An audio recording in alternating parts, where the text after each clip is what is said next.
যখন শুরু করছিলাম, প্রচন্ড বৃষ্টি আর আবহাওয়া বাতাস, ভয়ে তরতর করে সবাই কাঁপছিল, প্যান্ডেল উড়াই দিয়ে যাচ্ছিল। আমি মুসল্লিয়ানে কেরামকে বললাম, আল্লাহর উপর ভরসা করে রাসূলের দোয়াটা পড়েন, ইনশাআল্লাহ বৃষ্টি বন্ধ হয়ে যাবে। বলেন ইনশাআল্লাহ। 10 মিনিটের ভিতরে বৃষ্টি বন্ধ হয়েছে। পরবর্তী বাতাস বন্ধ হয়ে গেছে, বৃষ্টিও কি হয়ে গেছে? বন্ধ হয়ে গেছে।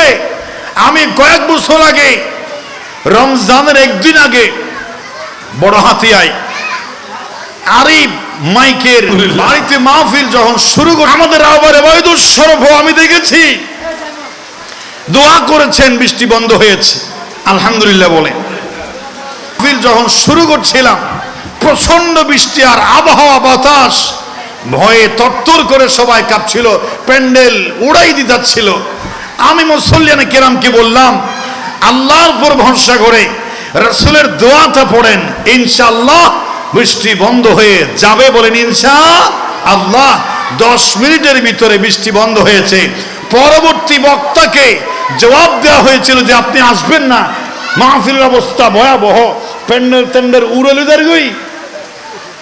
বক্তারা ফোন করে দিয়ে যে লোক আনসারে যা ভাড়া করিব অনতুনা এর দোহান নাই, অনেক জন গই, বক্তাও ফিরিদার গই, মাহফিল বাঁধার গইতে।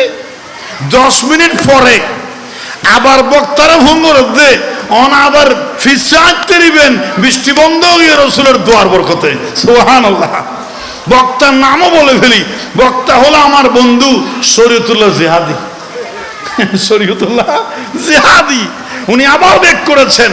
হঠাৎ করে দেখলাম যে মাহফিলের মাঝখানে শরীয়তুল্লাহ হাজির। কিরে হুজুর, আপনাকে না আসার জন্য ফোন দিয়েছে না?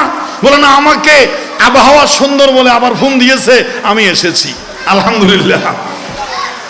আমাদের আবার এবাদত শরফ আমি দেখেছি দোয়া করেছেন, বৃষ্টি বন্ধ হয়েছে, আলহামদুলিল্লাহ বলে। আল্লাহর রাস্তায় দাম